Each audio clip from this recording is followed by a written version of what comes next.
Hamza, il s'est vengé. Mais il a dit une parole qui s'est échappée de sa langue. Lui-même, il dit, je ne sais pas comment il est sorti de cette parole, comment ces mots sont sortis de ma langue, comment cette parole s'est échappée. Atasubbuhu wa ana ala dine, l'insulteras-tu alors que je suis de sa religion? Mais Hamza, il n'est pas de la religion, n'a pas encore embrassé l'islam. Là, il est resté tourmenté. Qu'est-ce qu'il va faire? Il retourne le lendemain, dire au Quraysh, excusez-moi, je ne suis pas de sa religion. Ça ne convient pas pour un Hachimite. Les Hachimites sont fiers. Qu'est-ce qu'il fait? Ou il embrasse l'islam, mais il n'est pas convaincu. Il était dans une tourmente, toute la nuit il est resté comme ça. Puis après il s'est adressé à Allah subhanahu wa ta'ala, et il a dit, In kana khayran faj'al tasdiqahu fi qalbi. Si c'est du bien dans ce que j'ai dit, alors mets dans mon cœur la croyance à ton prophète. Si c'est autre chose, sors-moi de ce piège. Et Allah subhanahu wa ta'ala, il a raffermi son cœur, et il est allé voir le prophète sallallahu alayhi wa sallam, et il lui a dit, Ashhadu an la ilaha illallah wa annaka rasulullah. Le prophète sallallahu alayhi wa sallam, il s'est réjoui que son oncle Hamza, radiyallahu anhu, embrasse l'islam. Subhanallah, regarde, faltat lisan, une phrase qui s'est échappée, et Allah subhanahu wa ta'ala l'a fait rentrer dans sa miséricorde. Là, c'est l'islam de Hamza, radiyallahu anhu. Là, on va parler de quelqu'un d'autre qui a embrassé de l'islam, mais lui, il est de l'extérieur de la Mecque. Nous, on a dit, ceux qui sont convertis les premiers, ils sont de l'intérieur de Mecca. Mais là, une personne de l'extérieur, et même certains rapporteurs de Sira, ils disent que c'est la 5e personne qui a embrassé l'islam. C'est Abu Dharr al-Ghafari, radiyallahu anhu. Abu Dharr, il n'est pas Qurayshite. Il fait partie d'une tribu, Qabilat Ghafar. Il est au nord-ouest de Mecca. Nord-ouest de Mecca, proche de la mer Rouge. Et Qabilat Ghafar, la tribu de Ghafar, ils sont très connus dans le banditisme. Ils sont des bandits de grand chemin. La majorité. Mais Allah subhanahu wa ta'ala regarde du mauvais, il sort le bien. Excepté Abu Dharr, lui, il cherche la vérité. Il a entendu parler d'un homme qui se dit que c'est un prophète et qu'il ramène la parole d'Allah, etc. Il a entendu parler du prophète sallallahu alayhi wa sallam. Et là, Abu Dharr, il est parti avec son frère et sa mère à la Mecque. Mais ils ont campé à l'extérieur de la Mecque. Ils ont dressé une tente à l'extérieur de la Mecque. En ce moment-là, les Quraysh, ils ont émis des lois. Rapprochez-vous, s'il vous plaît. Rapprochez-vous.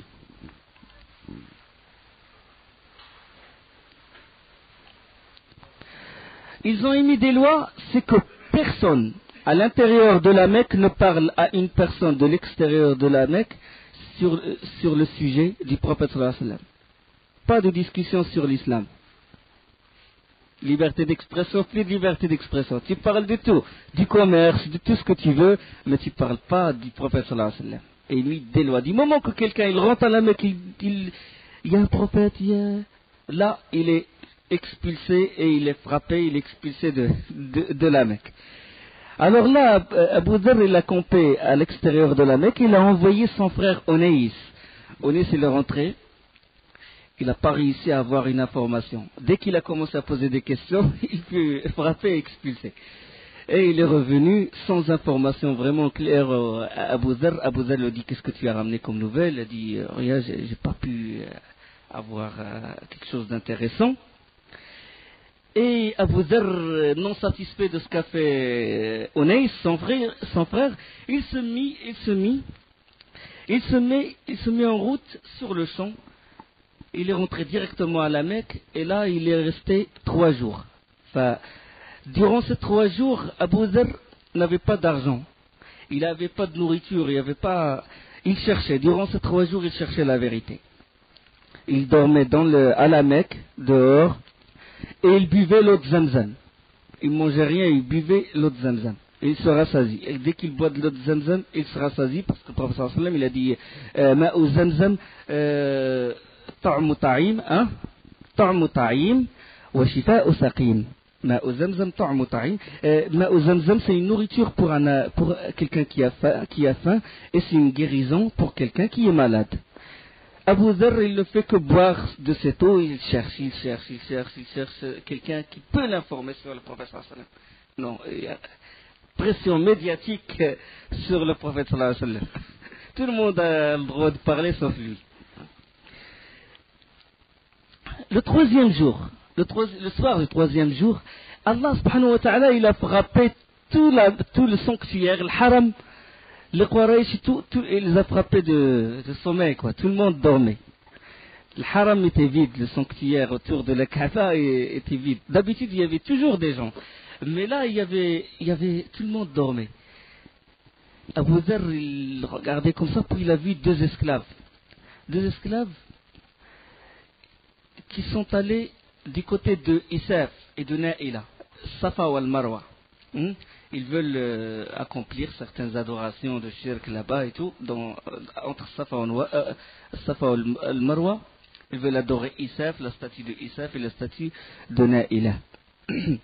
Là, Abu Dharr, il a dit, bon, 2 esclaves, ils vont pas me dénoncer, je vais leur poser des questions sur Mohammed et tout, ils vont pas me dénoncer. Il est allé les voir. Il a dit, il a dit, qu'est-ce que vous savez sur cette nouvelle religion? Qu'est-ce que vous savez? Qu'est-ce que vous connaissez? Est-ce que vous connaissez quelqu'un qui se dit prophète et tout? Ils lui ont dit, pourquoi t'intéresses-tu à cette nouvelle religion? Tu laisses Isaf, la statue de Isaf, tu laisses Isaf et Naïla et tu suis notre religion. Il n'y a pas pareil que notre religion. Il a dit, Isaf et Naïla, n'était-il pas un fornicateur ou une fornicatrice?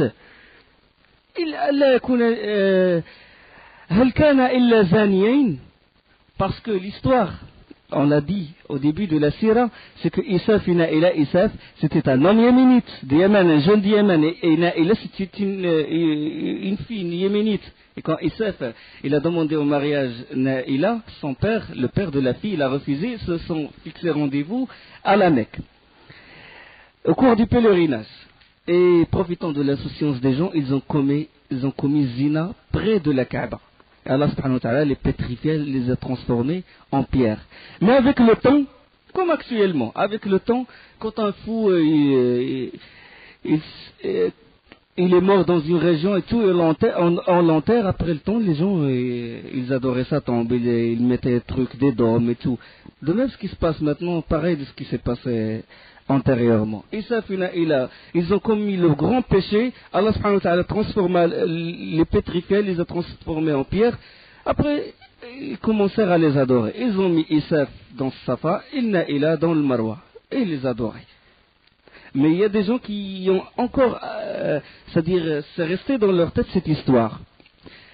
Abu Dharr, il a dit, ils ont fait zina, vous les adorez. Alors là, les 2 esclaves commencent à hurler, à crier, à se lamenter et à courir. Ils veulent appeler quelqu'un pour se venger de Abu Dharr. Et ils rencontrèrent Mohammed sallallahu alayhi wa sallam et Abu Bakr. Quand ils les ont rencontrés, il a dit, que vous arrive-t-il? Ils ont dit, quelqu'un à côté de la Kaaba, ils ont insulté nos idoles. C'est Mohammed d'habitude sallallahu alayhi wa sallam qui a insulté les idoles. Où est-il? Il est là-bas. Ils le rencontrèrent. Abu Dharr, Anta Muhammad, Ana Muhammad Rasulullah. Il a dit, je te cherchais et tout. Et il lui a pris son message, enfin, il lui a dit le message qu'il est prophète d'Allah, qu'il est l'envoyé d'Allah, et il lui a donné certains enseignements, il a lu certains versets du Coran, et Abu Dharr a embrassé l'islam. Il a dit Ashhadu an la ilaha illallah wa ashhadu anna Muhammadan Rasulullah. Puis Abu Dharr a dit une chose, il a dit, je veux t'accompagner, je veux rester avec toi. Le prophète sallallahu alayhi wa sallam lui dit, ils vont te malmener. Tu ne fais pas partie de la Mecque, tu es de l'extérieur. Là, la situation va s'aggraver. C'est vraiment, ils découvrent que tu es musulman, que tu es musulman. Il a dit non, je veux t'accompagner, je veux apprendre, je veux. Et quand le prophète sallallahu alayhi wa sallam, il a remarqué l'insistance de cet homme à chercher la vérité, il a dit écoute, il a dit demain je vais faire tawaf et là tu vas me suivre de loin. Tu me suis de loin et quand tu me vois partir du côté de Safa, je vais rentrer dans une maison, tu me suis tu rentres après quelques minutes ou un certain temps tu rentres. C'était secret. L'islam n'était pas secret, l'islam était connu. Il était connu l'islam. Mais c'est ceux qui rentrent en islam, chacun suivant son iman, chacun suivant sa foi. Abu Dharr, il a suivi le prophète sallallahu alayhi wa sallam. Il est rentré dans la maison de l'Arqam bin Abi al-Arqam, le premier centre de la da'wah de l'islam. Et il passa 15 jours à apprendre les enseignements de l'islam. L'islam, c'était... il n'y avait pas de grandes prescriptions, il n'y avait pas les adorations, il n'y avait pas la salat, saum, le hajj. C'était tawhid, et se désavouer des autres idoles et les bonnes valeurs. C'était simple. Il est toujours simple, l'islam. Il est toujours simple. Mais à l'époque, les prescriptions, les lois ne sont pas encore révélées. Là, après 15 jours, il demande la permission du prophète sallallahu alayhi wa sallam. Il lui demanda de rentrer chez lui, à Rafah, chez lui dans la tribu de Rafah. Le prophète sallallahu alayhi wa sallam lui accorda ça, et il est allé à la tribu de Rafah. Il a fait da'wah là-bas. 15 ans, il a fait da'wah. 15 ans. Il a prêché, il a montré aux gens la voie d'Allah subhanahu wa ta'ala. Et il est allé à Médine, il est rentré à Médine après le hijra, après l'émigration du prophète sallallahu alayhi wa sallam. Il a rejoint le prophète sallallahu alayhi wa sallam après son hijra, quand le prophète sallallahu alayhi wa sallam, il a émigré de la Mecque à Médine. Avec la moitié de la tribu de Rafah, la moitié des gens, ils ont suivi le prophète sallallahu alayhi wa sallam grâce à cet homme-là. Regarde, un homme, il peut guider beaucoup de monde. Quand vraiment son cœur, quand il est convaincu, quand il a l'éloquence, quand il a la sagesse, quand il a la patience, Allah subhanahu wa ta'ala, il l'aide, il le raffermit et les gens le suivent. Il fait que les gens l'aiment et les gens le suivent.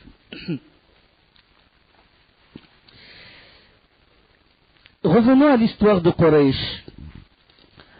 Quraysh, irrité par cette da'wah, les gens rentrent. Cette da'wah, elle gagne davantage des adhérents. Et là, les Quraysh, ils envoyèrent chercher le prophète sallallahu alayhi wa sallam pour lui parler, discuter avec lui. Le prophète sallallahu alayhi wa sallam accepta. Et là, ils lui répétèrent les offres qu'ils lui ont proposées, et le fait s'il veut être roi, s'il veut ça, s'il veut l'argent. Et le prophète sallallahu alayhi wa sallam leur a dit: Allah subhanahu wa ta'ala, je ne suis qu'un messager, Allah il m'a révélé un livre et m'a ordonné de vous porter de bonnes nouvelles et de vous avertir, c'est-à-dire bonnes nouvelles, le paradis, et de vous avertir, de vous mettre en garde contre l'enfer. Je vous ai transmis le message de mon Seigneur et j'ai été pour vous de bons conseils. Si vous acceptez de moi ce que je vous ai apporté, ce serait une fortune pour vous dans ce monde et dans l'au-delà. Mais si vous rejetez ce que j'ai apporté, alors j'attendrai patiemment qu'Allah subhanahu wa ta'ala juge entre nous. Voilà, en résumé, la mission du prophète sallallahu alayhi wa sallam. Alors là, les Quraysh lui ont dit: Ya Muhammad, jusqu'à maintenant, t'as rien ramené. T'as pas ramené quelque chose, un signe, un miracle. Il a dit: je vous ai apporté la parole d'Allah subhanahu wa ta'ala. Ils ont dit non. Ils ont dit: tu veux qu'on te croie? Tu veux vraiment qu'on te croie? Tu sais, chez nous la vie est dure, il n'y a pas d'eau. Les montagnes nous entouraient et tout. Demande à Allah qu'il repousse ces montagnes-là. Demande à Allah qu'il repousse ces montagnes et qu'il fait jaillir de l'eau à la Mecque et fait pousser des arbres et des jardins. d'aplatir notre pays, puisqu'il y a beaucoup de montagnes, d'y faire couler des fleuves pareils à ceux de la Syrie, de Cham et de l'Irak, et des jardins. On veut voir des signes. Et le prophète sallallahu alayhi wa sallam leur a dit, ceci appartient à Allah subhanahu wa ta'ala. Il a dit, ceci appartient à Allah subhanahu wa ta'ala. Puis ils lui ont dit, si tu veux vraiment qu'on te croie, ressuscite nos pères. Parce que tu crois, tu dis qu'Allah il ressuscite les morts. Ils lui ont dit, ressuscite nos pères.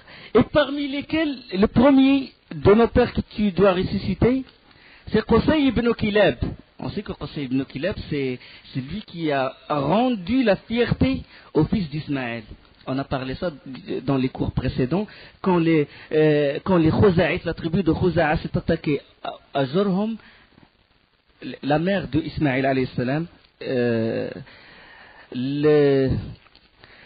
Ismaël alayhi salam, il s'est marié avec une fille, la fille de la tribu de Jurhum qui est yéménite. Bon, cette tribu s'est attaquée à la tribu de Jurhum, et puis après, Qusay ibn Kilab, qui fait partie de la descendance de Ismaël, il a ramené la fierté au fils d'Ismaël, et c'est lui qui est devenu le chef de la Mecque, etc. Il a une grande valeur chez les Arabes. Qusay ibn Kilab, il a eu pour fils Abd Manaf, l'un de ses fils c'est Hashim, et Hashim c'est Shayba, c'est Shayba lui-même, c'est Abd al-Muttalib, le père de Abdullah, qui est le père du prophète sallallahu alayhi wa sallam. Qusay ibn Kilab, c'était un homme digne et tout. Ressuscite-le. Comme ça, c'est lui qui va juger. Si c'est toi, tu as raison, tu n'as pas raison. C'est lui qui va lire le Coran, il va voir si toi tu mérites la prophétie ou non. Subhanallah.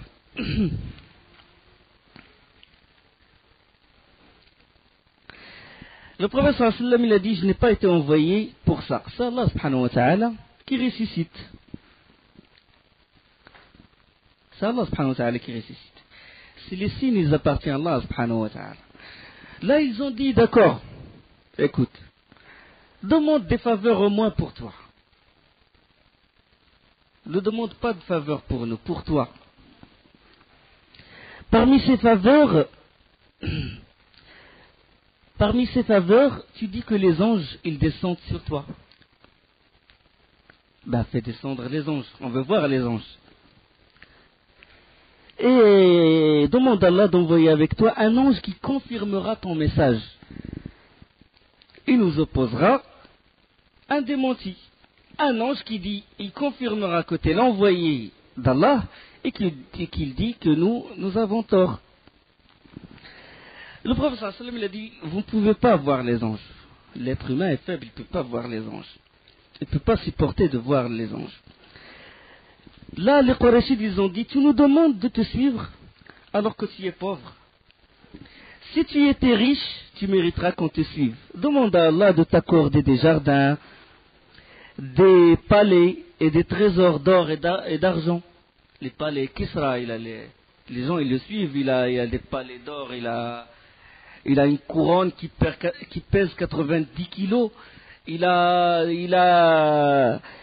Arsh, le lit sur lequel il s'assoit, il est plein de perles, il est plein d'or, il est plein de diamants. Demande à Allah qu'il te donne pareil. Comme ça on te suit. Au moins on suit un homme riche, fort et tout. Le prophète sallallahu alayhi wa sallam leur a dit, la richesse, il n'a pas de valeur près d'Allah subhanahu wa ta'ala. La différence entre les gens, c'est la crainte d'Allah. Les plus proches d'Allah sont ceux qui craignent Allah. Inna akramakum indallahi atqakum. Ce qui compte, c'est la crainte d'Allah subhanahu wa ta'ala. Là, ils accentuèrent encore leur défi. Ils ont dit, bon, d'accord, tu nous menaces, tu dis, tu nous menaces qu'on va mériter le châtiment terrible, on aura un grand châtiment et tout, le feu ardent, etc. Alors fais tomber le ciel en morceaux. Anzil alayna as-samaa kisafa. Fais tomber le ciel en morceaux sur nos têtes. Fais-nous cette menace. Fais cette menace. Agis. On veut voir des signes.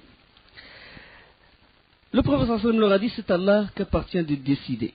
S'il le désire, il le fera. Alors là, les Quraysh, ils ont dit, tu nous as rien apporté.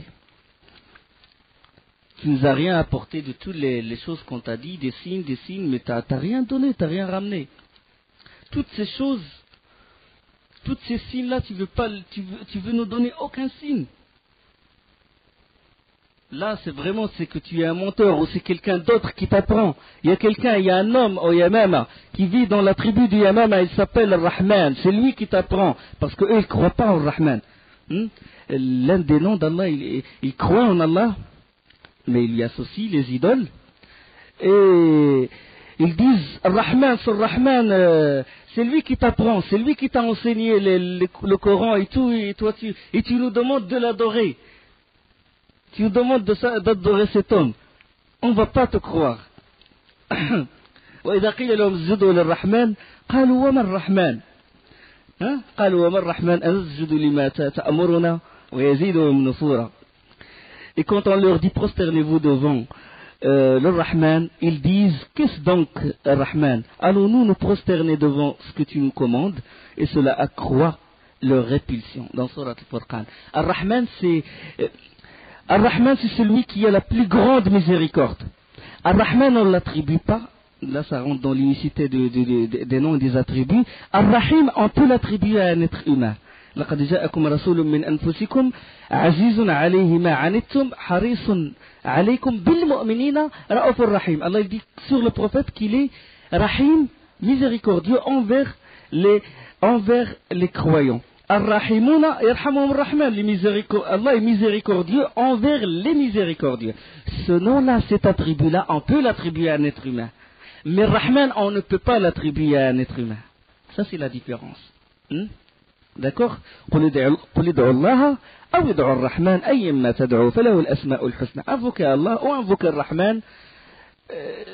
Invoquez Allah subhanahu wa ta'ala par les meilleurs de ses noms. Il exaucera vos doigts, vos invocations. Là, Abdullah ibn Umayya ibn al-Mughira, il se tint debout près du prophète sallallahu alayhi wa sallam et lui lança ceci. Il a dit, tout ce qu'on t'a demandé, tu étais incapable d'en réaliser quelque chose. Je ne te croirai que si tu voles dans le ciel. Tu voles dans le ciel et qu'il faut que tu atteignes le ciel. Il faut que tu atteignes le ciel et tu me ramènes un livre du ciel. Et je croirai toujours que tu es sorcier. Chouf le kofr, chouf le kofr quand il rentre dans le cœur de la personne. Même si tu voles dans le ciel jusqu'à atteindre le ciel et tu ramènes un livre, je ne te croirai pas. Je dirais que tu es sorcier. Et alors les Quraysh, ils poussaient loin leur demande. Ils ont dit, nous ne te croirons que si nous voyons Allah lui-même et les anges avec Allah. Il faut qu'on voit Allah pour qu'on te croie. Comme les Bani Israël. Arina Allah Jara, on veut voir Allah. Là, sur cette... Je répète toujours qu'on ne peut pas comprendre vraiment le Coran si on ne lit pas la Sira. Allah subhanahu wa ta'ala, pour cette occasion, qu'est-ce qu'il a dit? وَقَالُوا لَن نُؤْمِنَ لَكَ حَتَّى تَفْجُرَ لَنَا مِنَ الْأَرْضِ يَنْبُوعًا. Et ils disent, nous ne croirons pas en toi, jusqu'à ce que tu aies fait jaillir de la terre pour nous une source. أو تكون لك جنة من نخيل وعنب فتفجر الأنهار خلالها تفجيرا.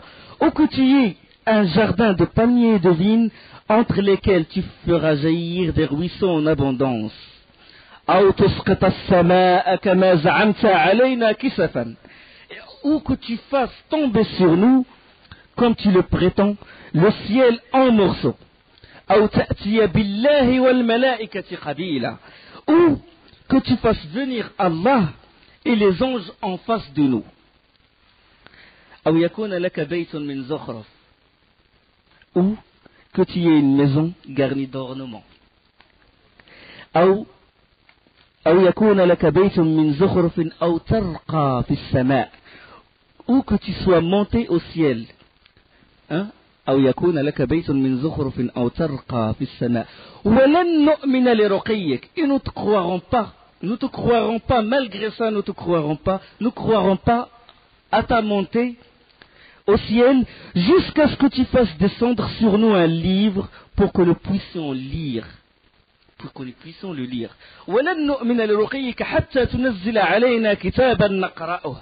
Un livre complet. Et le prophète sallallahu alayhi wa sallam, Allah il dit au prophète sallallahu alayhi wa sallam, dis-leur, gloire à mon Seigneur, ne suis-je qu'un être humain messager. Qul subhana rabbi, hal kuntu illa basharan rasula. Je ne suis qu'un prophète, un messager d'Allah, un homme comme vous. La différence, c'est qu'Allah subhanahu wa ta'ala m'a fait descendre la révélation. D'autres versets ont été révélés à l'occasion. وَمَا تَأْتِيهِمْ مِنْ آيَةٍ مِنْ آيَاتِ رَبِّهِمْ إِلَّا كَانُوا عَنْهَا مُعْرِضِينَ فَقَدْ كَذَّبُوا بِالْحَقِّ لَمَّا جَاءَهُمْ فَسَوْفَ يَأْتِيهِمْ أَنْبَاءُ مَا كَانُوا بِهِ يَسْتَهْزِئُونَ. Et il ne leur vient aucun des signes d'entre les signes de leur Seigneur sans qu'ils ne s'en détournent. Ils traitent de mensonge la vérité quand celle-ci leur vient, mais ils vont avoir de nouvelles de ce dont ils se moquent. فَحَاقَ بِهِمْ مَا كَانُوا بِهِ يَسْتَهْزِئُونَ أَلَمْ يَرَوْا أَلَمْ يَرَوْا. N'ont-ils pas vu كم أهلكنا من قبلهم من قرن. Combien de générations avant eux nous les avons détruites? Combien de générations avant eux nous avons détruites? Ne prennent-ils pas comme leçon?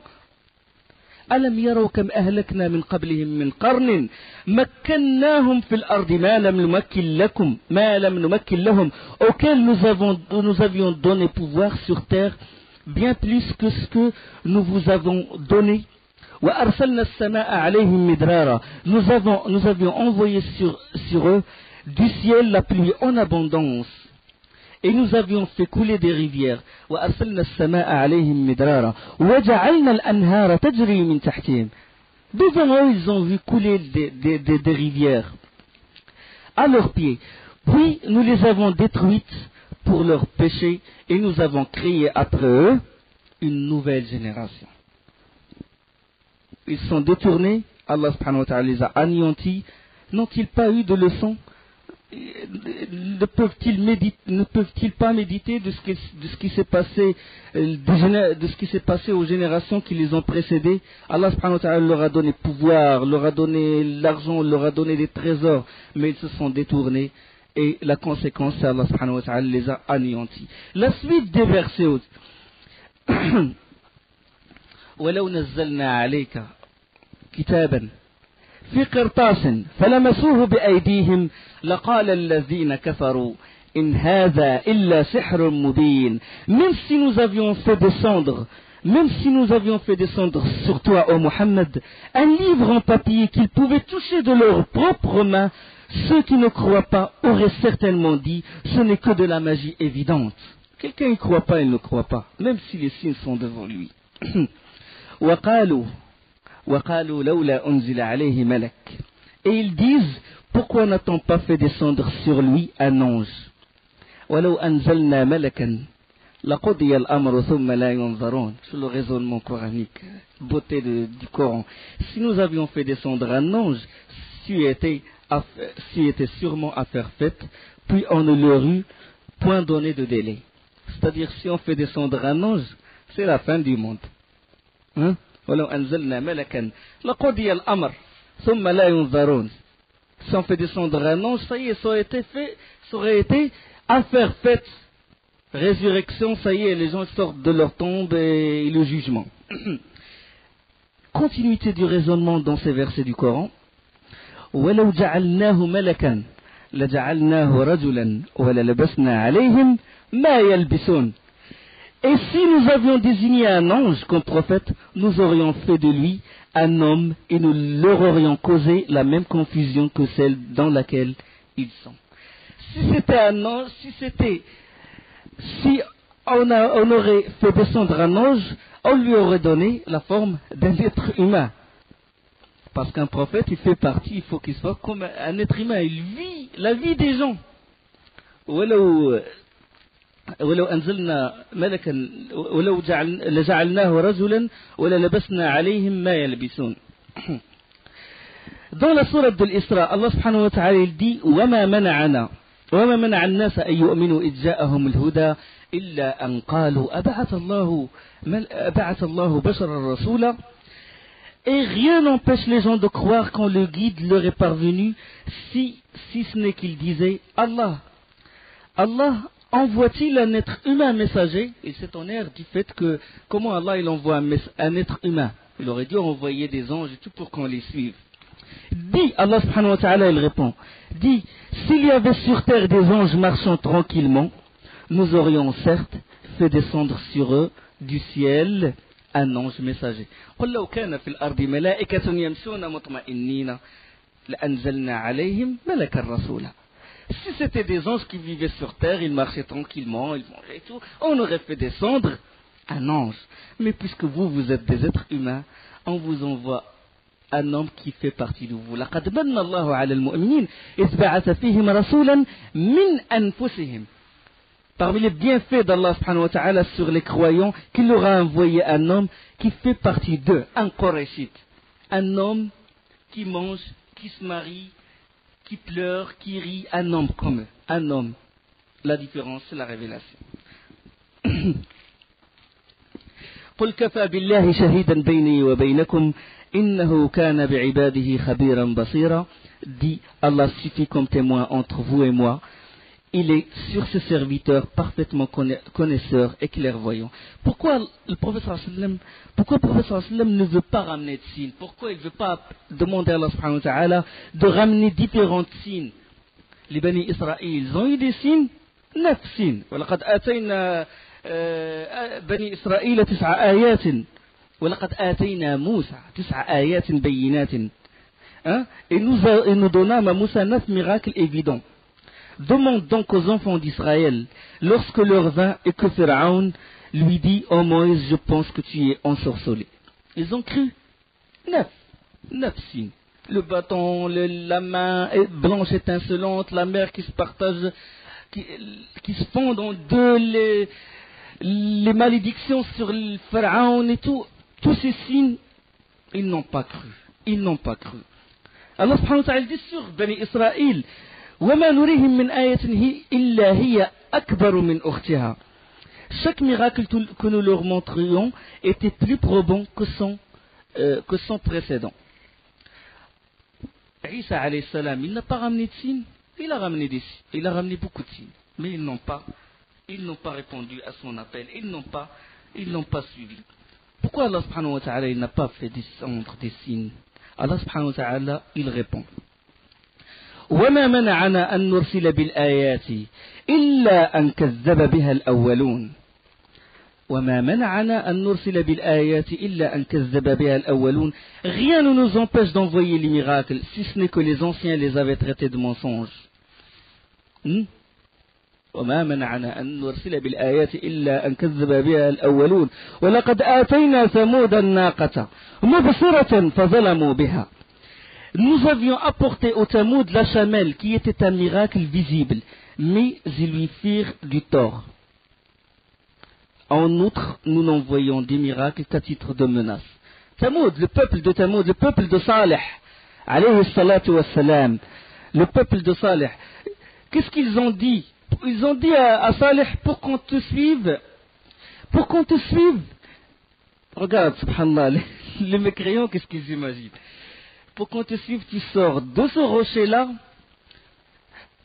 une chamelle. Puis l'autre, il a dit grande chamelle géante. Puis l'autre, il a dit rouge, une chamelle rouge. Puis l'autre, il a dit une chamelle qui est enceinte. Et que son enfant, il a 10 mois enceinte. Regarde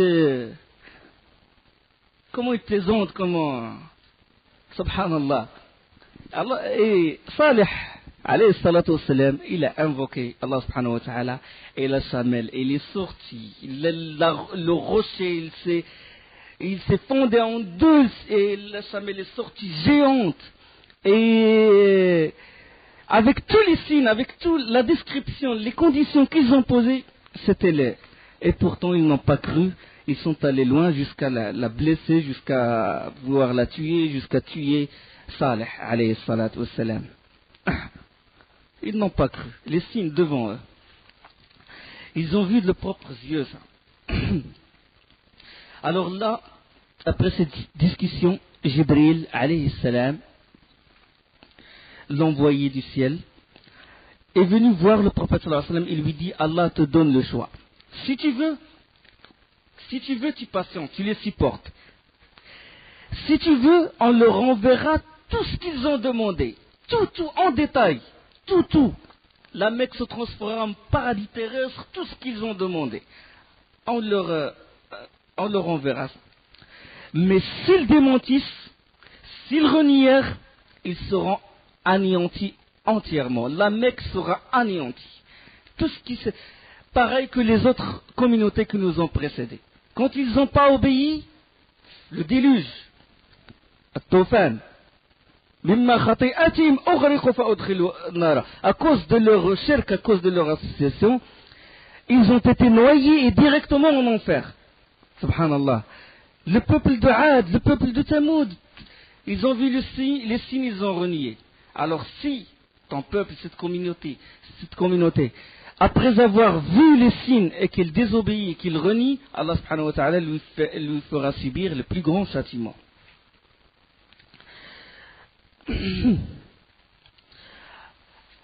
Là, le prophète sallallahu alayhi wa sallam, il a répondu, il a dit, asbir, je patiente. Peut-être qu'Allah subhanahu wa ta'ala, il sortira de leur propre, d'eux-mêmes, il sortira des hommes qui disent La ilaha illallah, Muhammadur Rasulullah. Je patiente, il a dit. Sallallahu alayhi wa sallam. Ça aurait été la fin si Allah subhanahu wa ta'ala leur envoyait des signes. Alors, quand toute tentative échoua, les Qurayshides, ils envoyirent là avant. C'est-à-dire, j'ai voulu évoquer beaucoup de versets comme ça pour vraiment comprendre la sira du prophète sallallahu alayhi wa sallam. Parmi les accusations, ils ont dit que c'est un homme qui va au marché, qui mange comme nous on mange. Donc comment ça se fait que lui, il soit le prophète? Allah subhanahu wa ta'ala, il dit وَقَالُوا مَا لِهَذَا الرَّسُولِ يَأْكُلُ الطَّعَامَ وَيَمْشِي فِي الْأَسْوَاقِ لَوْلَا أُنزِلَ عَلَيْهِ مَلَكٌ فَيَكُونُ مَعَهُ نَذِيرًا. Et ils disent, qu'est-ce donc ce messager qui mange de la nourriture et circule dans les marchés? Que n'a-t-on fait descendre vers lui un ange qui était avertisseur en sa compagnie? Et Allah il répond وَمَا أَرْسَلْنَا قَبْلَكَ مِنَ الْمُرْسَلِينَ إِلَّا أَنَّهُمْ لَيَأْكُلُونَ الطَّعَامَ وَيَمْشُونَ فِي الْأَسْوَاقِ. Et nous n'avons envoyé avant toi que des messagers qui mangeaient de la nourriture et circulaient dans les marchés. Dans un autre verset, quand le prophète sallallahu alayhi wa sallam leur a dit, je vous ai ramené le livre d'Allah, Allah il dit, ne leur suffit-il donc point que nous ayons fait descendre sur toi le livre, qu'il leur soit récité? Il y a assurément là une miséricorde et un rappel pour des gens qui croient. أولم يكفهم أن أنزلنا عليك الكتاب يتلى عليهم إن في ذلك لرحمة وذكرى لقوم يؤمنون. On n'a pas besoin de prodiges, on n'a pas besoin qu'un cheikh ou un wali il vole dans le ciel. Il nous suffit la parole d'Allah subhanahu wa ta'ala. Il nous suffit comme guide. On n'a pas besoin de quelque chose concret, de signes et tout, comme ils disent karamat et tout ce qui s'ensuit. Bien que les karamats existent chez les grands walis, ça existe. Et ça a existé à l'époque des compagnons et même après. Mais nous, ça nous suffit le livre d'Allah subhanahu wa ta'ala. أَوَلَمْ يَكْفِهِمْ أَنَّ أَنزَلْنَا عَلَيْكَ الْكِتَابَ. Ne leur suffit-il donc pas que nous ayons fait descendre sur toi le livre? Et sur le fait qu'ils ont dit, tu ressuscites, Qusay ibn Kilab, Allah subhanahu wa ta'ala il dit, إن هؤلاء لا يقولون إن هي إلا موتتنا الأولى وما نحن بمنشرين فأتوا بآبائنا إن كنتم صادقين. Cela, c'est-à-dire le Quraysh, cela disent, il n'y a pour nous qu'une mort, la première, et nous ne serons pas ressuscités. Faites donc revenir nos ancêtres si vous êtes véridiques. Dans Surah Ad-Dukhan. Allah subhanahu wa ta'ala, déjà quand ils disent au prophète sallallahu alayhi wa sallam, faites revenir nos ancêtres, mais Allah subhanahu wa ta'ala leur a pas dit qu'il va ressusciter leurs ancêtres ici-bas. Alors, de leur vivant, Allah leur a dit, le jour promis, yawm al-mashhud, yawm al-qiyamah, pas maintenant. C'est-à-dire que leur défi, il n'est pas dans sa place.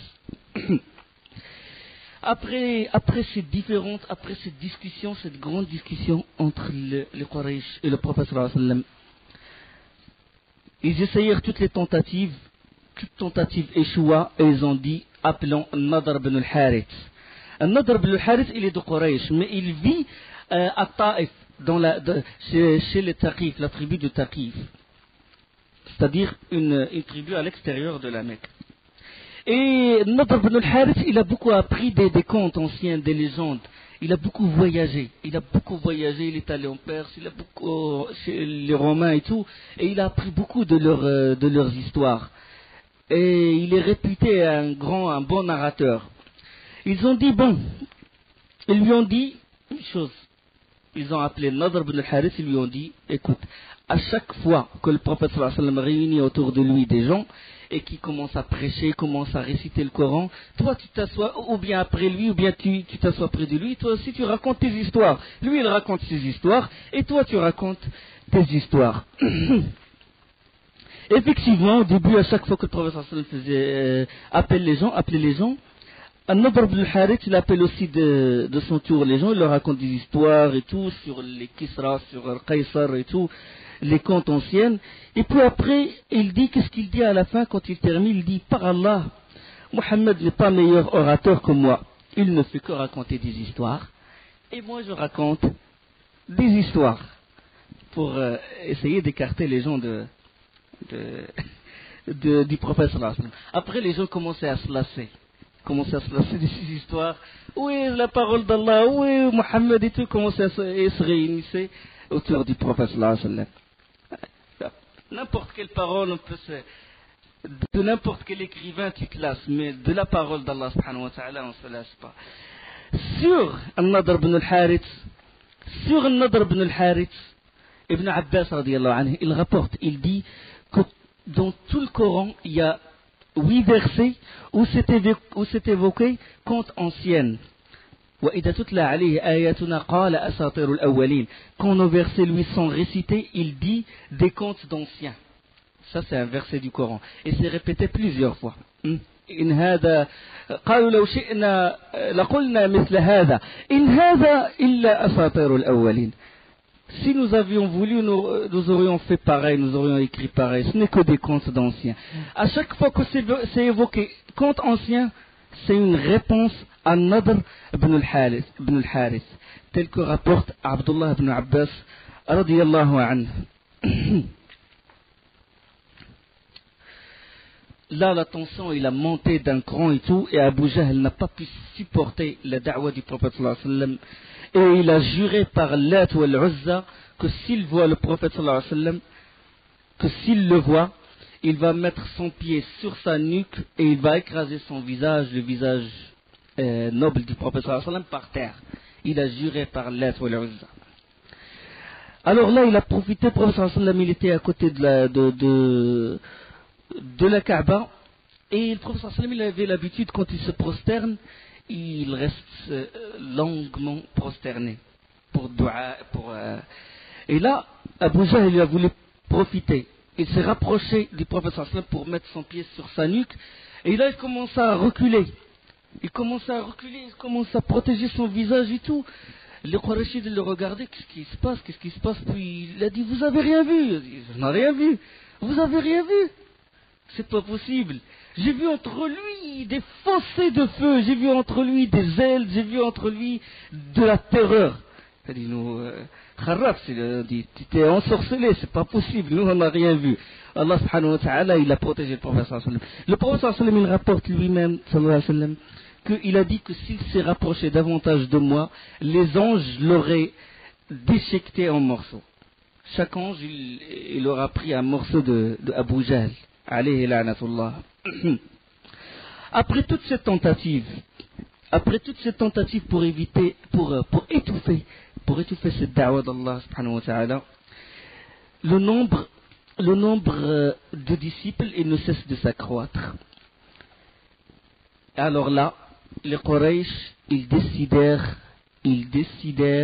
d'organiser une vaste persécution contre ceux des adeptes qui n'avaient personne pour assurer leur protection, surtout les esclaves. Wa subhanakallahumma bihamdik. Ashhadu an la ilaha illa ant, astaghfiruka wa atubu ilayk.